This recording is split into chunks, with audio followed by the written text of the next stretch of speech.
عبداللہ ابن ابی، جو لوگ حضور کی ختم نبوت کو چھوڑ کر، ناموس رسالت کو چھوڑ کر اور مرزائیوں کے یاروں سے پیار کرتے ہیں نا، ان کو میں ایک حدیث سنانے لگا ہوں، شاید ان کو سمجھ میں آ جائے۔ کیوں جی؟ عبداللہ ابن ابی رئیس المنافقین ہے۔ جب اس کے موت کا وقت قریب آیا نا، تو عبداللہ ابن ابی کے جو بیٹے ہیں ان کا نام بھی عبداللہ ہے، وہ مخلص مسلمان تھے۔ انہوں نے کہا کہ حضور میرے باپ مرنے کے قریب ہے، آپ ہمارے گھر تشریف لے چلے۔ میرے آقا عبداللہ ابن ابی کے گھر تشریف لے گئے۔ جب میرے آقا نے دیکھا نا اس کا وقت آخری ہے، تو حضور نے کیا فرمایا؟ فرمایا قد کنت انہاک عن حب یہودا، فرمایا آج جو تو منافقت پر مر رہا ہے، تو میں نے تجھے منع نہیں کیا تھا کہ یہودیوں سے پیار نہ کیا کر؟ تو فرمایا یہودیوں کا پیار تجھے منافقت تک لے گیا ہے، تو یہودیوں کا پیار بندے کو منافقت تک لے جائے تو ختم نبوت کے ڈاکوؤں سے پیار بندے کو کہاں لے جائے گا؟ ہمارا کام صرف اذان دینا ہے۔ ہاں جی، ہمارا کام صرف اذان دینا ہے۔ یہ میرے آقا کی اپنی زبان اقدس سے وہ مرنے لگا تھا، اس وقت میرے آقا نے فرمایا میں نے تجھے نہیں روکتا تھا کہ یہودیوں سے پیار نہ کیا کر؟ دو دل تو رب نے سینے میں رکھے نہیں ہیں نا، یہی تو میں روتا ہوں نا کہ دو دل تو رکھے نہیں ہیں، کہ ایک ووٹ کے لیے پیار ہو، دوسرا نماز کے لیے پیار ہو، ایک دل میں حضور کی محبت ہو، دوسری دل میں سیاسیوں کی محبت ہو۔ دو دل تو رب نے رکھے نہیں، دل تو ہے ایک ہی، اس میں محبت ایک ہی رہ سکتی ہے۔ ہاں بالکل، حضور نے فرمایا کہ آج تو بتا تیری منافقت تجھے کہاں لے گئی۔ اور پھر یہ نہیں ہے کہ کوئی ایسا سمجھا کہ میں جا کے حج کراؤں گا تو عمرے کراؤں گا۔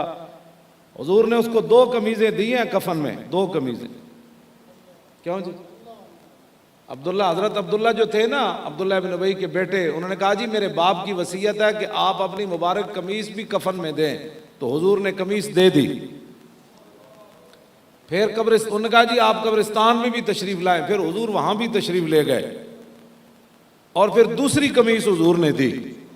حضور نے 2 کرتے دیے اسے کفن میں، لیکن حضور کے 2 کرتے کفن پہننے کے باوجود وہ جنتی نہ بن سکا۔ فرمایا میرے حبیب ہم نے آپ کی کرتے میں وہ سارے کمال رکھے ہیں، لیکن یہ آپ کا دشمن تھا، ہم نے وہ سارے آپ کے کرتے سے کمالات جو ہے اس کو فائدہ نہیں پہنچے گا۔ یہ مت کوئی سمجھے کہ وہ درود شریف پڑھنے کے بعد حضور کو راضی کر لے گا۔ منکرین ختم نبوت کے ساتھ کھڑے ہو کر ہاں جی، اور وہ باتیں بھی کرتا رہے کہ یہ مولوی کیا کر رہے ہیں۔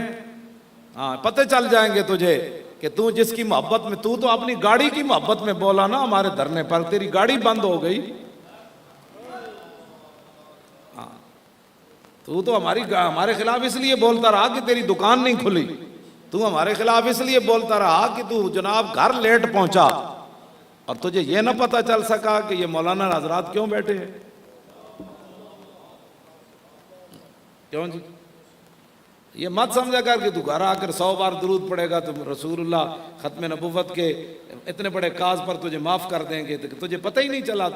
تو اتنا سیانا ہے کہ 2 نمبر مال تو بیچنا، تو بڑا سیانا ہے، تینوں پتہ ہے دکان تو سودا کتھوں چنگا لبدا ہے، چھولے کتھوں لبے چنگے لبدے ہیں، تے تینوں اجے تک یہ سمجھ نہیں آئی کہ مسئلہ ختم نبوت کیا ہے۔